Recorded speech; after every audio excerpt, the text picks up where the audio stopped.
जय श्री राम। प्यारे भक्तों, आप सभी का मेरे YouTube चैनल जीवन के रंग में एक बार फिर से बहुत बहुत स्वागत है।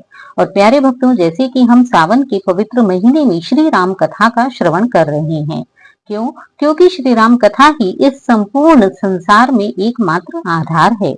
श्री राम का पावन चरित मन कामना दातार है। निस्सार इस संसार में सचमुच यही तो सार है। अर्थात ये संपूर्ण संसार असार है। इस संपूर्ण संसार का से मनुष्य को कोई भी लाभ होने वाला नहीं है। यदि मनुष्य इस संसार से मुक्ति चाहता है तो उसे श्री राम की शरण में आना ही होगा। तो प्यारे भक्तों, शुरू करते हैं अपनी रामायण। इससे पहले हमने देखा कि किस प्रकार से श्री राम, लक्ष्मण एवं सीता जी वन को चले जाते हैं तथा उनके वियोग में दशरथ जी अपने प्राण त्याग देते हैं। उस समय भरत एवं शत्रुघ्न अपने नाना जी के घर होते हैं। तो आइए देखते हैं कि जब श्री भरत और शत्रुघ्न जी अपने नाना के घर से वापस अवध आते हैं तब वहां क्या होता है। तो मना लेते हैं सबसे पहले अपने गणपति गणेश को। गजाननं भूतगणाधिसेवितं कपितजम्बूफलचारुभक्षणं उमासुतं शोकविनाशकारकं नमामि विघ्नेश्वर पादे पंकजम। प्रारंभ होत है, सुनो वीर हनुमान, आन विराजो कथा में, करो नाथ कल्याण, सियावर राम जय जय राम। मेरे प्रभु राम जय जय राम, करो कल्याण जय जय राम। जय श्री राम। तो चलिए आरंभ करते हैं इससे आगे की कथा। आज्ञा पालन में नहीं लगी कभी कभी बार, लाश रखाई गई वह उसी यत्न अनुसार। कौशल्या ने तब कहा करके घोर विलाप, सत्य हो गया इस तरह अंधी का भी श्राप। कि राजा दशरथ की मृत्यु के पश्चात क्योंकि उनका कोई भी पुत्र वहां पर उपस्थित नहीं था, इसलिए उनकी लाश को तेल इत्यादि में रख दिया जाता है जिससे कि लाश खराब ना हो। और तब वहां से भरत एवं शत्रुघ्न जी को बुलाने के लिए भेज दिया जाता है। नाना के घर नाना प्रकार दुख स्वप्न निहारा करते थे, शत्रुघ्न भरत चिंतित होकर परिणाम विचारा करते थे। इतने में पहुंचे दूत वहां, यह नहीं कहा क्या बीता है, केवल यह बोले चलिएगा गुरुवर ने हमको भेजा है। कि जब भरत एवं शत्रुघ्न अपने नाना जी के घर पर थे तो वहां पर उन्हें कुछ दिनों से बहुत ही अपशकुन हो रहे थे तथा बहुत ही बुरे स्वप्न आ रहे थे। इतने में ही वहां पर अवध से दूत चले जाते हैं तथा उन्हें लेकर अवध के लिए चल पड़ते हैं। आए सम्मुख मार्ग में अति अशकुन उत्पात, ज्यों त्यों अपने अवध में पहुंचे दोनों भ्रात। देखा सारा देश है सूना और उजाड़, तालाबों में रेत है वृक्षों पर पतझाड़। कि जब वे दोनों भाई वापस अवध आते हैं तो उन्हें रास्ते में भी बहुत सारे अशकुन नजर आते हैं। तो जो कोई इन्हें देखता है वह नीर बहाता आंखों से, मानो नवीन इंद्र का स्वागत करती है प्रजा आंसुओं से। करते हैं प्रश्न कुशल तो है उत्तर यह मिलता कहीं कहीं, अब कुशल कहाँ जब कौशल में कौशल के जीवन प्राण नहीं। और जब वे प्रजा से इस बारे में पूछते हैं कि इस अवध में सब कुछ कुशल पूर्वक तो है, तब प्रजा उन्हें यहाँ का सारा वृत्तांत बता देती है। भैया मंजली माता जी ने वनवास दिया रघुनंदन को, 14 वर्षों के लिए गए वे सीता लखन सहित वन को। इच्छा थी महाराज की यह श्री रामचंद्र को राज मिले, वर मांगा यह माता जी ने मेरे बेटे को ताज मिले। इससे तो सहमत थे नरेश पर प्रिय न दूसरा वचन हुआ, सीता पति के वन जाते ही भूपति का सुरपुर गमन हुआ। भैया जी कुशल यही है अब जो आप यहाँ पर आए हैं, मुर्दों ने नई जान पाई जब यह प्रिय दर्शन पाए हैं। समाचार यह था नहीं था अंदर का दाह, अथवा टूटे हृदय की करुणा पूर्ण कराह। प्रकृति नीर निधि से उठा कुछ ऐसा तूफान, भरत राज की शांति का डोल गया जलयान। हृदयोच्छ्वास बतलाते थे हो सकता अब निर्वाह नहीं, मानो मल्लाह कह रहे थे अब हमें सूझती राह नहीं। यह विदित न होता था दुख है कितना किस तरह सह रहे हैं, श्वासों का तार बंध रहा है मुख से श्री राम कह रहे हैं। जैसे ही भरतलाल जी को यह सब समाचार विदित होता है, मानो उनके ऊपर भी एक अजीब सा पहाड़ टूट पड़ता है, किंतु वे श्री राम के प्रेम के कारण ही वहां थमे रहते हैं और अब उनके मुख से सिर्फ राम राम निकलता है। राम राम कह राम रे कह, बोले भरत पुकार, सुनो प्रजाजन भ्रातृजन मेरा एक विचार। स्वर्गीय पिता की आकांक्षा रखेंगे नहीं अधूरी हम, तब ऋण पितृ ऋण से होंगे जब कर देंगे वह पूरी हम। रणवीर पिता के बेटे हैं तो शांति उन्हें पहुंचाएंगे, कुछ हो श्री रामचंद्र जी को अब हम अवधेश बनाएंगे। मिलता है राज्य बड़े ही को यह मत यह ही है न्याय पूर्वक, राजा तो रामचंद्र ही है यह भरत सदा ही है सेवक। ऊपर सुनते हैं सूर्य चंद्र नीचे गंगा यमुना साक्षी, करता हूँ आज प्रतिज्ञा में करके बच्चा बच्चा साक्षी। रघुकुल का मुकुट नियम पूर्वक जब तक न राम के सिर पर हो, तब तक शैया को तजता हूँ पृथ्वी ही मेरा बिस्तर हो। इस प्रकार श्री भरतलाल जी वहीं पर प्रजा के सामने श्री राम को ही राजा बनाने की प्रतिज्ञा कर लेते हैं। इस प्रकार उस प्रजा को देकर जीवन दान, महलों में पहुंचे भरत होकर दृढ़ बलवान। आंगन में जाते ही देखा दासी कुबरी है खड़ी हुई, स्वागत के लिए आरती की थाली हाथों में सजी हुई। हम क्षमा चाहते हैं इतना ही कहा भरत ने जल्दी में, पर सहन शत्रुघ्न को न हुआ बल पड़े उसी क्षण त्योरी में। जिस तरह राम के साथ लखन कुछ कुछ दुर्दंड प्रकृति के हैं, क्यों भरतलाल के पास इधर शत्रुघ्न प्रचंड प्रकृति के हैं। वे लगे सोचने हृदय जली अब हमें जलाने आई है, रघुकुल का जलता दीप बुझा आरती बाल कर लाई है। झुंझलाहट में उसी क्षण तोड़ दिया वह थाल, वहीं पर लगे घसीटने खींच खींच कर बाल। इस प्रकार शत्रुघ्न जी कुबड़ी को वहीं पर पीटने लग जाते हैं। कुबड़ टूटा प्रकट में दी सब टेढ़ निबेड़, ठीक हो गई हृदय की कुटलाई या छेड़। और कूटते शत्रुघ्न किंतु हुए लाचार, भाई के संकेत से बदल गया व्यवहार। पहुंचा माता के निकट अब माता का लाल, एक कथन था उसी को प्रकट किया तत्काल। माता तुम मेरी माता हो क्या, तुम ही माता मेरी, क्या तुम ही सूर्य कुल की रानी, क्या तुम ही जन्मदाता मेरी। मैं भूला हाँ माता हो तुम, माता का पद तो ऊंचा है, वह नहीं आज से माता है जो रही आज तक माता है। तुम मन में यह कल्पना करो बेटा जन्मा ही नहीं मेरे, मैं समझूंगा बिन माँ का हूँ कोई माता ही नहीं मेरे। यह मातृभाव जाने पर भी कोई दुर्भाव नहीं होगा, हे महासती तुम मुदित रहो अनुचित बर्ताव नहीं होगा। उधर माँ के भीतर इस समय था दारुण संताप, बता रहा था मौन व्रत मन का पश्चाताप। इस प्रकार से भरतलाल अपनी माता जी का बहुत अधिक तिरस्कार कर देते हैं, किंतु माँ के कई अंदर ही अंदर पश्चाताप की अग्नि में जल रही होती हैं, इसलिए वे उनकी सभी बातें चुप रहकर सुनती हैं। भरतलाल ने इधर फिर कहा आप ही आप, उदय हुआ किस जन्म का मेरा विधना पाप।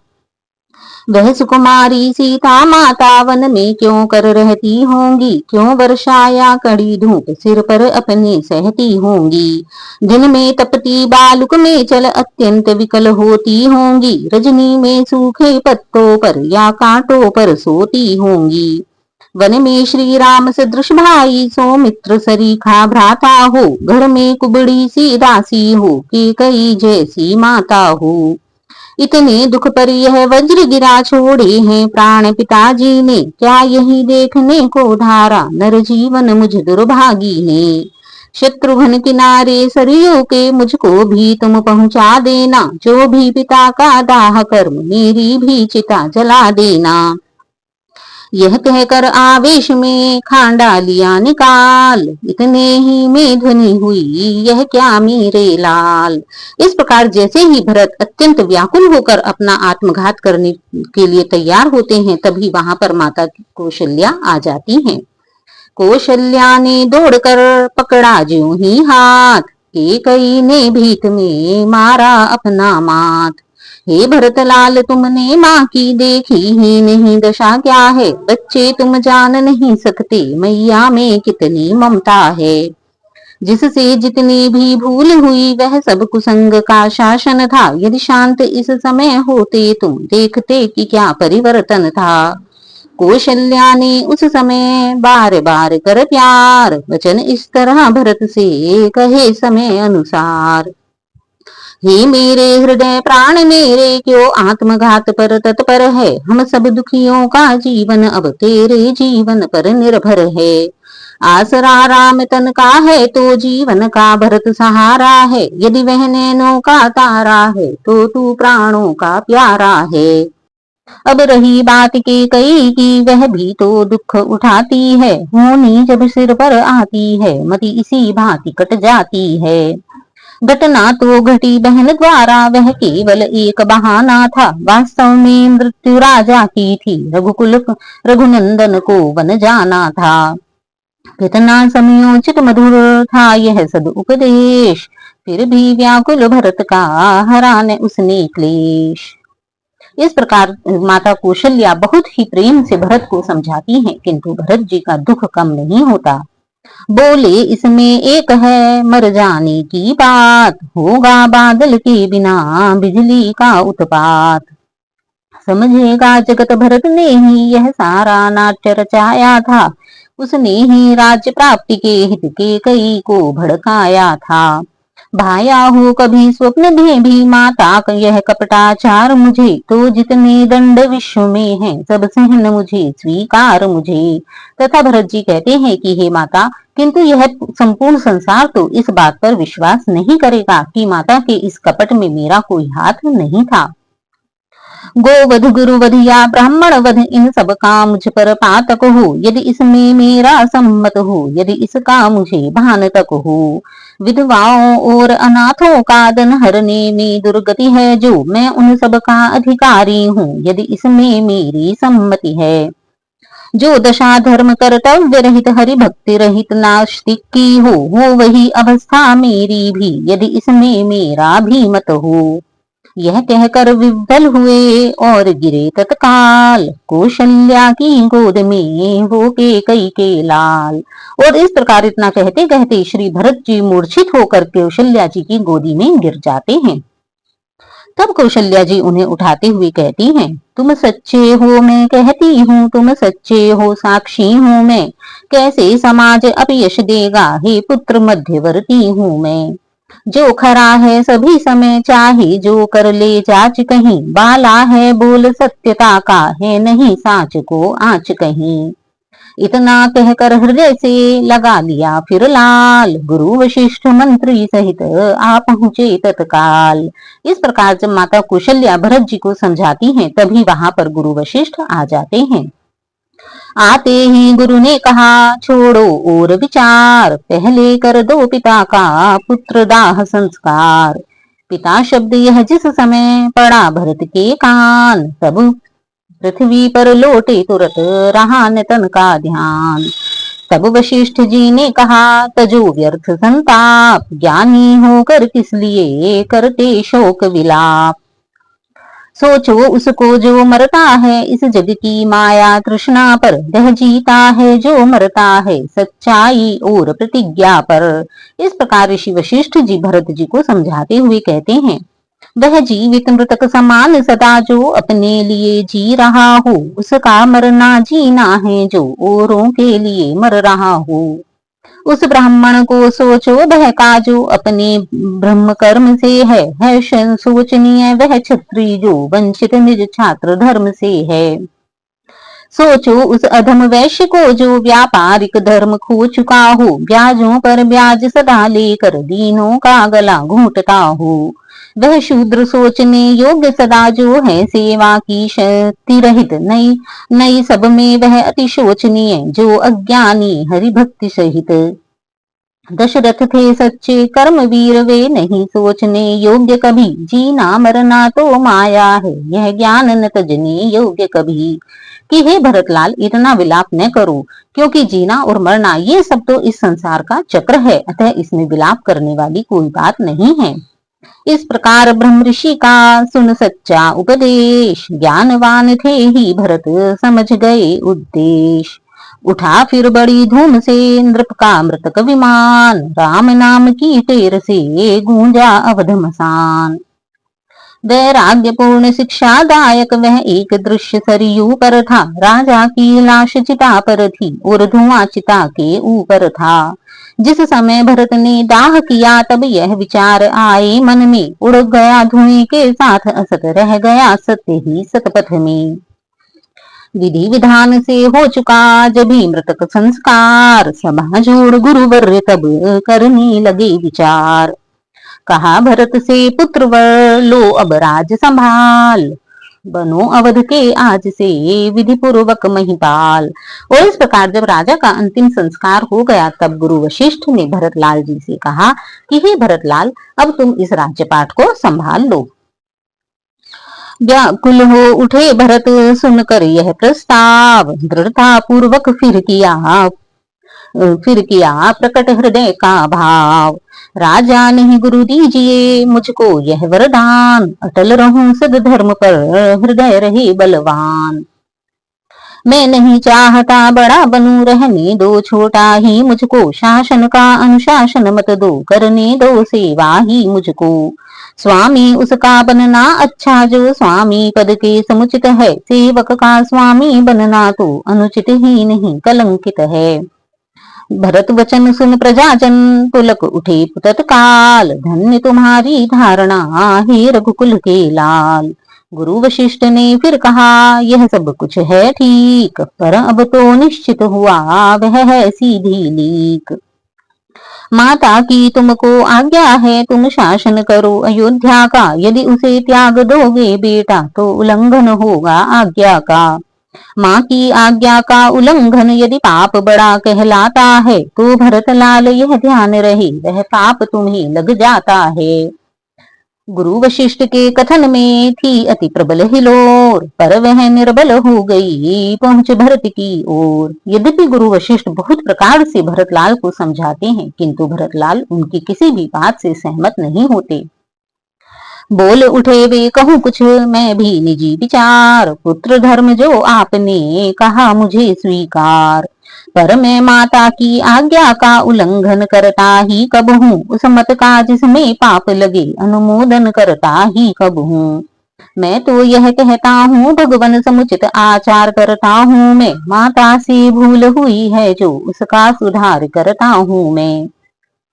ठीक उसी क्षण हुई जो धीमी सी झनकार, खुला वहीं अंतःपुर का शीशे वाला द्वार। देखा काले वस्त्र में खड़ी के कई मात, कहती है निज लाल से अपने मन की बात। उसी समय के कई भी धीरे से भरत जी से अपने मन की बात कह देती हैं। मैं सहमत हूँ मैं राजी हूँ मैं कहती हूँ उठो बेटा, मुझ कलंकिनी के माथे का सारा कलंक धो बेटा। लौटा कर वन से रघुवर को उनका हक उनको दो बेटा, माँ कह कर मुझको एक बार इस छाती से चिपटो बेटा। खींचा वाणी ने जब भी पवित्रता का चित्र, प्रकृति पुकारी बदलता ऐसे मनुज चरित्र। इस प्रकार से जैसे ही केकई ने इस प्रकार कहा, सभी प्राणी कह चुके कि देखो समय के साथ साथ मनुष्य किस प्रकार बदल जाता है। सब राज सभासद पुरवासी वह दृश्य देख पुलका उठे, श्री राम विरह के मुरझाए इस वर्षा से हरिया उठे। नीचे ही नीची नजरों से इस ओर भरत ने राम कहा, मानो आंखों ही आंखों में माता के लिए प्रणाम कहा। उसी रात को नगर में फैल गई यह बात, भरत बुलाने राम को जाएंगे वन प्रात। घर घर में इसी बात को ले जीवन या मरण समस्या थी, कारण हो साथ भरत जी के यह प्रजा मात्र की इच्छा थी। जब हुई अवस्था ऐसी तो संदेश भरत का पहुंचा यह, जो चलना चाहे साथ चले सब लोगों को है आज्ञा यह। ऐसी उदार आज्ञा सुनकर जनता को हर्ष अपार हुआ, उस महातीर्थ की यात्रा को अब तो यात्री मंडल तैयार हुआ। कुछ गिने चुने बूढ़े रक्षक रक्षा को छोड़े अयोध्या में, गुरु प्रजा अनुज परिवार सहित चल दिए भरत इस यात्रा में। मानव ही नहीं देवता तक वह दृश्य निहार लजाते हैं, है साथ पाल की अश्व बहुत बर भरत पया दे जाते हैं। और इस प्रकार अगली सुबह ही श्री भरत जी श्री राम जी को वन से वापस लौटा लाने के लिए अवध से चल पड़ते हैं, और उनके साथ ही अवध की सारी प्रजा भी चलती है। यद्यपि बहुत से घोड़े और पालकियां भी साथ जा रही हैं, किंतु भरत जी अपने प्रभु श्री राम को लेने के लिए पैदल ही जाते हैं। ये जग के धनवानों देखो, धन रहते धनपति निर्धन है, यह राजयती की छवि है, यह शाही फकीर का दर्शन है। वन यात्रा में चले थे जिस प्रकार रघुवीर, त्यों ही वह पहले दिवस ठहरे तमसा तीर। आगे फिर चल कर किया उसी जगह विश्राम, श्रृंगवीरपुर में जहाँ ठहरे थे श्री राम। गो निषाद से उधर जब सुने भरत के ठाट, कुमति जान रण के लिए रोकी इनकी बाट। और इस प्रकार जब चलते चलते श्री भरत जी निषाद के पास पहुंचते हैं, तो निषाद पहले तो यह सोचता है कि भरत जी मानो श्री राम से लड़ने जा रहे हैं, किंतु जैसे ही निषाद को उनका असली उद्देश्य पता चलता है, वह भी उनके साथ हो लेता है। पर जब उसने भरत का हृदय लिया पहचान, क्षमा मांगी साथी बना छोड़ युद्ध का ध्यान। जिस पेड़ तले प्रभु सोए थे वह भरत लाल ने देखा जब, पत्तों की ओर कुशाओं की शैया का दृश्य विलोका जब। सीता की साड़ी के तारे पृथ्वी पर देखे भाले जब, वे कनक बिंद जो पीले थे रजमी से ढूंढ निकाले जब। तब दशा हुई जैसी मन की वह नहीं कथन में आती है चिन्ह सांत्वना की फिर भी व्याकुलता बढ़ती जाती है। ओ वन की भूमि धन्य तुमको, तू प्रभु की आश्रय दाता है, हे छाया उनकी छाया से तेरा निश भर का नाता है। वन और वनों के वासी गण तुम ही सराहने योग्य सदा, पर भरत अभागा भरत अभागी अवध त्यागने योग्य सदा। इस प्रकार जैसे ही भरत जी श्री राम के इन चिन्हों को देखते हैं, वो और भी अधिक व्याकुल हो जाते हैं। थे विचार यह हृदय में, नैनों में था नीर, देख विकलता भरत की बोले गुरु गंभीर। बेटा अकुलाओ मत इतने साथी अन्यथा दुखी होंगे, वह समय निकट है राघव को पाकर यह नैन सुखी होंगे। सुख दुख जगत में जीवों को खुश करते और रुलाते हैं, आकाश पे बादल आते हैं आकर विलीन हो जाते हैं। गुरु इस भांति अधीर हो धीर बंधाते जाए, महारात्र में ज्ञान का दीप दिखाते जाए। आगे चल मल्लाह से सुने सब समाचार, वहीं साथियों के सहित उतरे गंगा पार। और जिस प्रकार श्री राम जी ने केवट की नाव में गंगा पार की थी, उसी प्रकार वे सब साथी भी गंगा पार पहुंच जाते हैं। जिन वनों और जिन ग्रामों से जिन राहों से प्रभु निकले थे, उस थल की धूल पवित्र समझ सिर भरत झुका कर चलते थे। रस्ते के नर नारी कहते जो राजा होकर त्यागी है, ऐसे राजश्री निहार आज निश्चय ही हम बड़ भागी हैं। दुखदाई माँ के घर बेटा सुखदाई हो तो ऐसा हो, भाई यह सच्चा भाई है यदि भाई हो तो ऐसा हो। भाई का धर्म बताने को साक्षात अवतार भरत जी हैं, सिखलाते भाई भाई को भाई का प्यार भरत जी हैं। पहुंचा दल यात्रियों का तीर्थराज जब प्रात, भरद्वाज जी से हुआ आगे का पथ ज्ञात। इस भांति शीघ्र चलते चलते पहुंचे श्री वाल्मीकि जी के, जब सुना उदय हो रहे भाग्य उस चित्रकूट की धरती के। अब भरत बावलों के समान बोले, क्या चित्रकूट में है वे जीवन दाता जय दाता सुखदाता चित्रकूट में है किधर कहाँ है चित्रकूट जिस जगह जानकी जीवन है। हे निर्बल प्राणों की प्राणी सतवर चल जहाँ प्राण धन है। दाता जिस कुटिया में रहता भिक्षुक का है भंडार वहीं है स्वर्ग वहीं वैकुंठ वहीं कैलाश वहीं हरिद्वार वहीं। उधर लखन सीता सहित रविकुल कौशल चंद्र चित्रकूट की कुटी में बैठे थे सानंद। तभी भीलों ने दी खबर सुनिए अवध किशोर भरत लाल दल बल सहित आते हैं इस ओर। देखिए उधर नभमंडल में ऊपर को धूरी चढ़ रही है यह धूरी उसी सेना की है वह सेना इधर बढ़ रही है।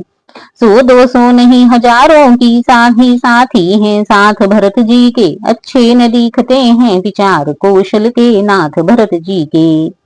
राम जानकी मौन थे सुनकर यह संवाद किंतु लखन ने उसी समय उठा क्रोध उन्माद।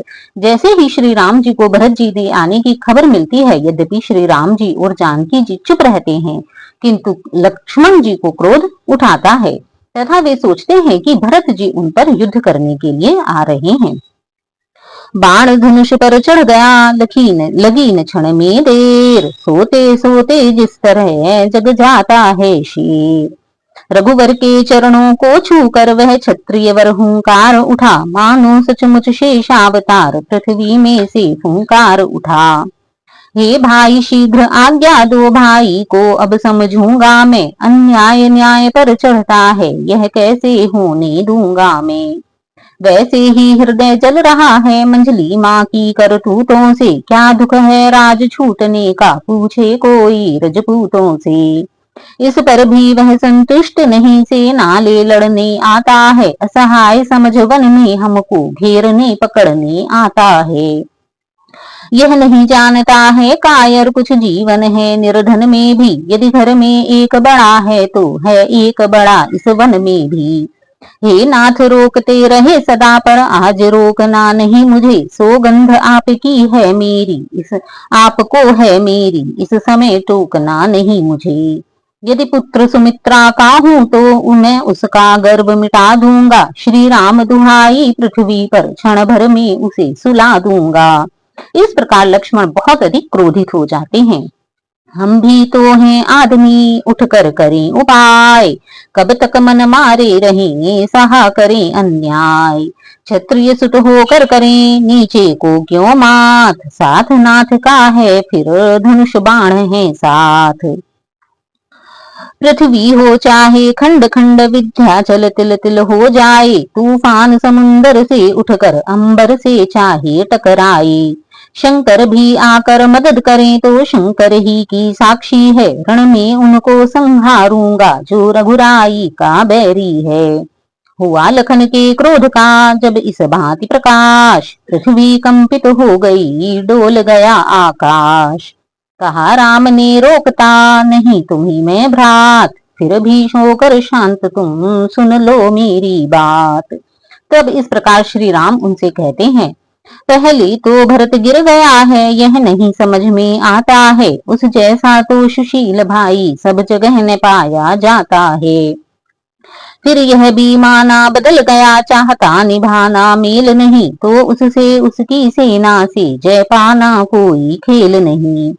तुम इकले एक धनुष तुम पर कब तक सम्मुख अड़ सकते हो इतने दल वाले राजा से कैसे रण में लड़ सकते हो। लड़ सकता हूँ लखन ने कहा नवा कर मात तुम अपनी तुम कह चुके अब सुन लो मेरी बात।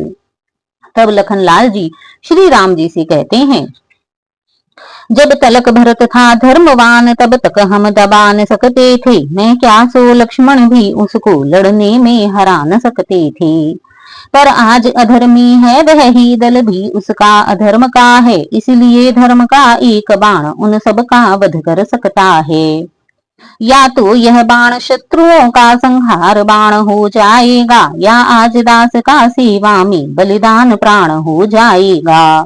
यह कहकर खींची तुरंत चुटकी में धनुडोर जाने को तैयार थे भरत लाल की ओर। इतने ही में हो गया दृश्य ओर का ओर, एक बावला आ गया सम्मुख में उस ठोर। जैसे ही लक्ष्मण लाल जी अत्यधिक क्रोध में होकर अपना धनुष उठाकर भरत लाल जी से लड़ने के लिए वहां से जाने ही वाले थे कि इतने में क्या देखते हैं कि भरत जी, बहुत ही बावली अवस्था है भरत जी की, और वे वहीं पर उनके सामने आ जाते हैं। नंगे थे पाम बावले के कीचड़ मिट्टी में लिसे हुए, कुछ कुछ बह रहा रक्त भी था, कांटे भी थे कुछ चुभे हुए। थे काले बाल धूल धूसर पीले मुखड़े पर पड़े हुए, जिस भांति भयानक आंधी में श्री सूर्यदेव हों छिपे हुए। इस प्रकार श्री भरत लाल जी की बहुत ही बुरी अवस्था हो रही थी। उस पर उसकी उस हालत पर दर्दी ली चितवन जमी तुरत, आगे को सीता नाथ बढ़े आ जान भुजाएं बढ़ी तुरत। वह व्याकुलता थी बढ़ने की, धनु कहीं कहीं पर तीर गिरा, वहीं पर तरकश के साथ साथ वह मुनियों वाला चीर गिरा। बावला चाहता है पहले रघुवर को शीश झुका लूं मैं, रघुवर चाहते हैं पहले से छाती से उसे लगा लूं मैं।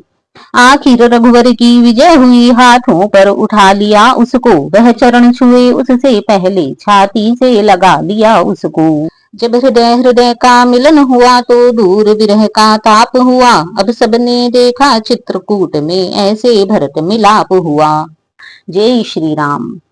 तो प्यारे भक्तों, इस प्रकार जैसे ही श्री लक्ष्मण जी को क्रोध आता है तथा वे जैसे ही भरत जी से लड़ने जाते हैं, वैसे ही भरत जी बहुत ही दीनहीन अवस्था में आकर एकदम श्री राम जी के चरणों में गिर जाते हैं, किंतु श्री राम जी उससे पहले ही उन्हें उठाकर छाती से लगा लेते हैं। तो प्यारे भक्तों, इसके पश्चात किस प्रकार से श्री राम जी और भरत जी का मिलाप होता है और एक दुनिया में एक मिसाल कायम हो जाती है कि भाई भाई के प्रेम कैसा होता है, इसकी कथा को हम कल सुनेंगे। आज की कथा को समय के कारण से यहीं पर हम विराम दे रहे हैं। यद्यपि श्री राम की कथा ऐसी है कि इसको विराम करने का मन ही नहीं करता, किंतु फिर भी विराम तो करना ही पड़ेगा।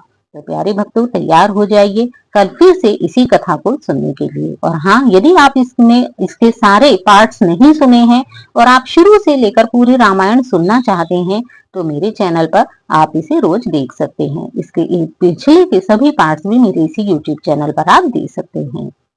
तो यदि आपने इस वीडियो को लाइक नहीं किया है तो प्लीज लाइक कर लीजिए और चैनल को सब्सक्राइब कर लीजिए, और हाँ, बेल आइकन दबाना बिल्कुल ना भूलें, जिससे कि सभी रामायण पाठ का नोटिफिकेशन आपके पास सबसे पहले पहुंचता रहे। तो तब तक के लिए जय श्री राम।